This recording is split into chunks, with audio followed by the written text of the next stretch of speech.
புதுச்சேரி அருகே உள்ள சோரியாங்குப்பத்தில் மதுக்கடையை கிராம மக்கள் அடித்து நொறுக்கியுள்ளனர். இதுகுறித்து புதுச்சேரி செய்தியாளர் எழில் தரும் தகவல்களை பார்க்கலாம். எழில், சொல்லுங்க. புதுச்சேரி பகுதியில் இருக்கக்கூடிய சோரியாங்குப்பத்தில் இருக்கக்கூடிய மதுக்கடையை கிராம மக்கள் அடித்து நொறுக்கி இருப்பதாக செய்தி வந்திருக்கிறது. எப்போது இந்த சம்பவம் நடந்தது? எதற்காக மக்கள் இந்த மதுக்கடையை அடித்து நொறுக்கினார்கள்? புதுச்சேரி அருகே உள்ள பாகூர் தொகுதிக்குட்பட்ட சோரியாங்குப்பம் பகுதியில் சுமார் 500க்கும் மேற்பட்ட கிராம மக்கள் வசித்து வருகின்றனர். இந்நிலையில் அப்பகுதியில் சுமார் 10க்கும் மேற்பட்ட மதுபான கடைகள் மற்றும் 2 சாராய கடைகள் உள்ளன. இப்பகுதியில் உள்ள சாராய கடையினை மற்றும் மதுபான கடையினை அகற்ற கோரி அப்பகுதியில் வசிக்கும் கிராம மக்கள் ஏற்கனவே பல்வேறு போராட்டங்கள், மாவட்ட ஆட்சியரிடம் மனு உள்ளிட்ட போராட்டங்களை நடத்தி வந்தனர். இந்நிலையில் அப்பகுதியில் உள்ள மதுபான கடையினை தொடர்ந்து அகற்ற நடவடிக்கை எடுக்காததை கண்டித்து இன்று காலை அந்த பகுதியை சார்ந்த கிராம மக்கள் சுமார் 200க்கும் மேற்பட்டோர் சாலை மறியலில் ஈடுபட்டனர். அதாவது குறிப்பாக கூற வேண்டும் என்றால், இந்த கடையானது புதுச்சேரி அருகே ஒட்டியுள்ள தமிழக பகுதியான கடலூர் அருகே இந்த மதுபான கடை இயங்கி வருகிறது. இதனால் நாள்தோறும் கடலூர் பகுதி, அதாவது தமிழக பகுதி, புதுச்சேரி உள்ள தமிழக பகுதியான கடலூர், நெல்லிக்குப்பம், பண்ருட்டி உள்ளிட்ட பல்வேறு பகுதிகளில் இருந்து இப்பகுதியில் வந்து மதுபானம் அறிந்து அப்பகுதியில் உள்ள கிராம மக்களுக்கு பல்வேறு இன்னல்களுக்கு ஆளாக பல்வேறு குற்றச்சாட்டுகள் இருந்து வந்தன. எனவே இப்பகுதியில் உள்ள மதுபான கடை மற்றும் சாராய கடைகளை அகற்ற புதுச்சேரி அரசு நடவடிக்கை எடுக்காததை கண்டித்து இன்றைய தினம் காலை சுமார் 200க்கும் மேற்பட்ட பொது அப்பகுதியை சார்ந்த கிராம மக்கள் சாலை மறியலில் ஈடுபட்டனர். சாலை மறியலில் ஈடுபட்டதை அறிந்த ஒரு சில மதுபான கடையினர் தங்களது கடையினை அழைத்து சென்று விட்டனர். ஆனால் இருந்த போதும் அப்பகுதியில் ஒரு சாராய கடை மட்டும் இயங்கி வந்தது. இதனால் ஆத்திரம் அடைந்த அப்பகுதியை சார்ந்த கிராம மக்கள் சாராய கடையில் இருந்த பாட்டில்களை எடுத்து வந்து சாலையில் போட்டு தங்களுடைய எதிர்ப்பை தெரிவித்தனர். இதனால் அங்கு பரபரப்பு ஏற்பட்டது. மேலும் பதற்றத்தை தணிப்பதற்காக போலீசார் அவர்களிடம் சுமூக பேச்சுவார்த்தை நடத்தினர். ஆனால் போராட்டத்தில் ஈடுபட்ட கிராம மக்கள் வந்து இந்த கடையினை நிரந்தரமாக அகற்றும் வரை எங்களுடைய போராட்டம் தொடரும். மேலும் உயர் அதிகாரிகள், அதாவது சம்பந்தப்பட்ட கலால்துறை, சம்பந்தப்பட்ட துறை அமைச்சர் யாராவது வந்து எங்களிடம் பேச்சுவார்த்தை நடத்தி எப்பொழுது அகற்றப்படும் என உறுதி அளித்தால் மட்டுமே எங்களது போராட்டம் கலைக்கப்படும் என தெரிவித்தனர். இதனால் அப்பகுதியில் பெரும் பரபரப்பு தொடர்ச்சியாக நிகழ்ச்சி வந்தது. மேலும் பதற்றத்தை தணிப்பதற்காக போலீசார் லேசான தடியடி நடத்தினர். இதனால் அப்பகுதியை சேர்ந்த கிராம மக்கள் மிகுந்த ஆக்ரோஷத்துடன் மிகுந்திருந்து அப்பகுதியில் அடைக்கப்பட்டிருந்த சுமார் 10க்கும் மேற்பட்ட மதுபான கடைகள் மீது கல்வீசி எறிந்தனர். மேலும் போலீசார் அவர்கள் மீது தடியடி நடத்தியதை தொடர்ச்சியாக இப்பகுதியில் உள்ள கிராம மக்கள் தங்களுடைய போராட்டத்தை தொடர்ந்து நடத்தி வருகின்றனர். மேலும் இப்பகுதியில் கூடுதலாக போலீசார் இப்பகுதியில் வர வைக்கப்பட்டு இங்கு ஒரு பரபரப்பான சூழ்நிலையே காணப்பட்டு வருகிறது. எழில், தற்போது பொதுமக்கள் ஆவேசமாக கற்களை கடைகள் மீது தூக்கி வீசக்கூடிய காட்சிகளும், தீ வைத்து அந்த மதுபான கடையை எரிக்கக்கூடிய காட்சிகளையும் எல்லாம் நாம் பார்க்கிறோம்.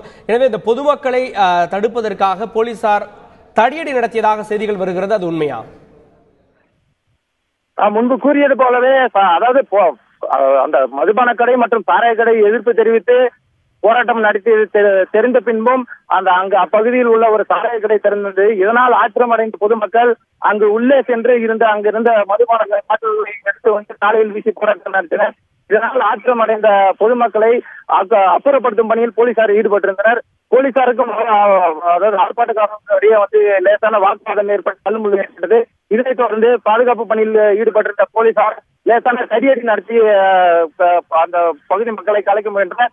ஆனால் தடியடி நடத்திய சம்பவத்தை தெரிந்த பகுதி கிராம மக்கள் ஏராளமாக தங்களது வீடுகளில் இருந்த பொதுமக்களும் வெகுண்டெழுந்து அப்பகுதியில் வந்து தங்களுடைய எதிர்ப்பு தெரிவிக்கும் வகையில் தொடர்ச்சியாக இங்கே, அதாவது மூடியிருந்த மதுபான கடைகளை மீது கல்வீசி தாக்குவதும், பகுதியில் உள்ள ஒரு சில சாராய கடையில் இருந்த பொருட்களை எரிப்பதுமாக தொடர்ச்சியாக தங்களுடைய எதிர்ப்பை தெரிவித்து வருகின்ற ஒட்டுமொத்தத்தில் இப்பகுதியில் சோரியாங்குப்பம் கிராம பகுதியில் உள்ள மதுபானம் மற்றும் சாராய கடையை அகற்றும் வரை தங்களுடைய போராட்டம் தொடரும் என்பதையே இப்பகுதியில் உள்ள கிராம மக்கள் தற்போது வரை தங்களுடைய போராட்டத்தை தொடர்ந்து நடத்தி வருகின்றனர்.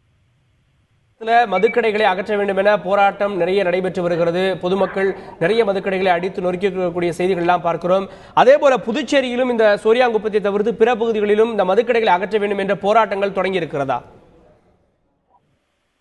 நிச்சயமாக கூற வேண்டும். தமிழகத்தை தொடர்ந்து புதுச்சேரியிலும் தேசிய மற்றும் மாநில நெடுஞ்சாலைகளில் உள்ள மதுபானை அகற்ற வேண்டும் என்ற ஒரு உத்தரவை புதுச்சேரி அரசும் நடைமுறைப்படுத்தி வந்தது. ஆனால் இதனிடையே ஒரு சில கடைகள் மற்றும் அவ்வப்பொழுது, அதாவது யாருக்கும் தெரியாமல் நடத்தி வந்தனர். மேலும் ஒரு சில கடைகளை கிராம பகுதியில் மாற்றுவதற்கான ஏற்பாடுகளும் செய்து வந்தனர். ஆனால் கிராம பகுதிகளில் ஒரு சில, அதாவது தேசிய மற்றும் மாநில நெடுஞ்சாலைகளில் உள்ள இந்த மதுபான கடைகளை கிராம பகுதியில் அமைப்பதற்காக பல்வேறு எதிர்ப்புகளை தெரிவித்து வந்தனர். மேலும் அதன் ஒரு பகுதியாகத்தான் இந்த சோரியாங்குப்பம் பகுதியிலும் இந்த போராட்டமானது தொடர்ச்சியாக நடைபெற்று வருகிறது. எழில், சோரியாங்குப்பம் பகுதியை தவிர பிற பகுதிகளில் மதுக்கடைகள் வைத்திருப்பது தொடர்பாக பொதுமக்கள் வேறு ஏதாவது போராட்டங்களை நடத்தியிருக்கிறார்களா? எந்தெந்த பகுதிகளில் போராட்டம் நடத்துவதற்கு வாய்ப்பு இருக்கிறது?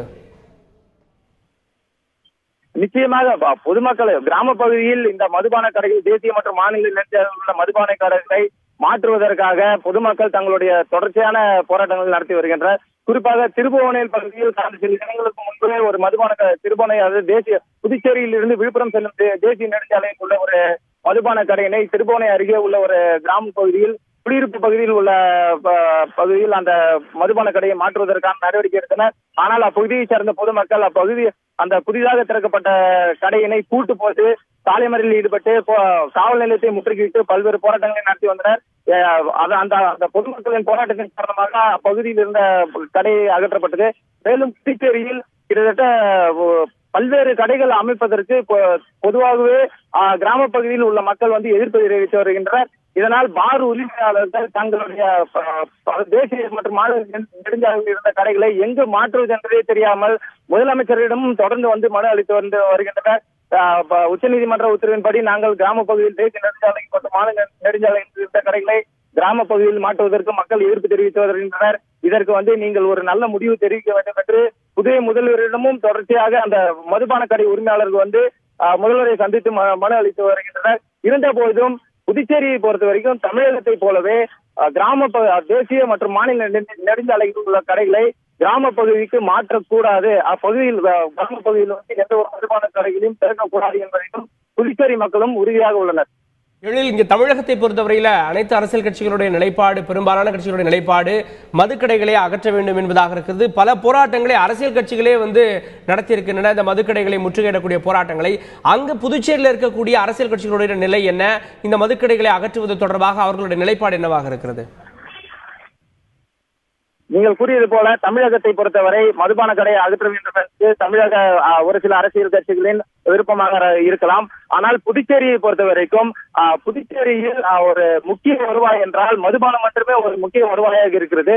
புதுச்சேரிக்கு பெரும்பாலான சுற்றுலா பயணிகள் வருவதற்கு என்னவென்றால் தமிழகத்தை ஒப்பிட்டு பார்க்கும்போது புதுச்சேரியில் மதுவின் விலை வெகுவாக குறைந்திருக்கும். எனவே வார இறுதி நாட்கள் உள்ளிட்ட பல்வேறு நாட்களில் இங்கு தங்களுடைய சுற்றுலாவை அனுபவித்து மதுவை அருந்திதான் செல்வார்கள். குறிப்பாக கூற வேண்டும் என்றால் கடந்த சட்டமன்ற பொறுத்தேர்தலின் போது ஆளும் காங்கிரஸ், அதாவது முதலமைச்சர் நாராயணசாமியாக, தற்போது உள்ள முதலமைச்சர் நாராயணசாமியாக இருந்தாலும் சரி, முன்பு கடந்த ஆட்சியில் இருந்த முன்னாள் முதல்வர் ரங்கசாமியாக இருந்தாலும் சரி, இருவருமே மதுபானம் குறித்து கேள்வி கேட்ட பொழுது அப்போது என்ன தெரிவித்தார்கள் என்றால் புதுச்சேரியில் பூரண மது விலக்கு என்பதற்கு சாத்தியமே கிடையாது. ஏனென்றால் புதுச்சேரியின் வருவாயில் ஒரு முக்கிய அங்கமாக உள்ளது மதுபானம் மட்டுமே. எனவே மதுபான கடைகளை மூடுவதற்கான வாய்ப்புகள் இல்லை என்று ஏற்கனவே தெரிவித்துள்ளனர். ஏனெனில் புதுச்சேரி ஒரு சின்னஞ்சிறிய மாநிலம். இந்த மாநிலத்தை பொறுத்த வரைக்கும் சுற்றுலாவை நம்பிதான் இருக்கிறது. இந்த சுற்றுலாவை நம்பி ஏன் உள்ளது என்றால் இந்த மதுபானத்தை நம்பிதான் சுற்றுலாவே இயங்கி வருகிறது. தமிழகத்தை பொறுத்தவரையில் பல்வேறு வருவாய் வருவதற்கான வாய்ப்புகள் இருக்கின்றன. ஆனா புதுச்சேரியை பொறுத்த வரைக்கும் ஒரு முக்கிய சுற்றுலா தலம் என்பதால் புதுச்சேரியில் மதுபானம் ஒரு முக்கிய பங்கு வகிக்கிறது. எனவே பெரும்பாலான அரசியல் கட்சிகள் இதற்கு ஆதரவு அளிக்கவில்லை. கம்யூனிஸ்ட் உள்ளிட்ட ஒரு சில அரசியல் கட்சி மற்றும் அமைப்பினர் மட்டுமே இந்த மதுபான கடைகளுக்கு எதிர்ப்பு தெரிவித்து வருகின்றனர்.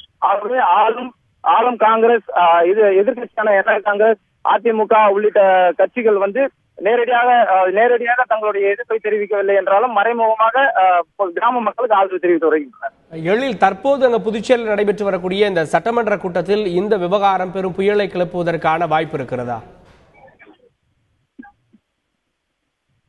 ஏற்கனவே புதுச்சேரியில் இந்த தேசிய மற்றும் மாநில நெடுஞ்சாலைகளில் உள்ள மதுபான கடைகளை அகற்ற வேண்டும் என உத்தரவு பிறப்பிக்கப்பட்டது. இந்நிலையில் இந்த மதுபான கடைகளை மாற்றுவது தொடர்பான புதுச்சேரி சட்டசபையில் தொடர்ச்சியான பல்வேறு விவாதங்களும் நடைபெற்று வருகின்றன. ஆனால் இன்றைய தினம் இந்த போராட்டமானது மக்களின் ஒரு வெகுண்டெழுந்த போராட்டமாக தான் இன்றைய தினம் காணப்பட்டது. தற்போது சட்டசபையானது நடைபெற்று வந்து கொண்டிருக்கிறது. இருந்த போதிலும் இந்த பிரச்சனையானது தற்போது எழுப்பப்படவில்லை. ஏனெனில் துணைநிலை ஆளுநர் உரைக்கு மீதான நன்றி தெரிவிக்கும் ஒரு விவாதமானது தற்பொழுது நடைபெற்று வந்து கொண்டிருக்கிறது. இது சம்பந்தமாக இந்த பொதுமக்கள், அதாவது சோரியாங்குப்பம் கிராம பகுதி மக்கள் கடையை சூறையாட சம்பவம் தொடர்பாக இன்னும் இந்த பிரச்சனையை எழுப்பவில்லை. ஆனால் இந்த பிரச்சனையை எழுப்பினால் எதிர்கட்சியினர் தங்களுடைய குரலை உயர்த்துவார்கள் என்றே சொல்ல முடியும் கிராம மக்களுக்கு ஆதரவாக.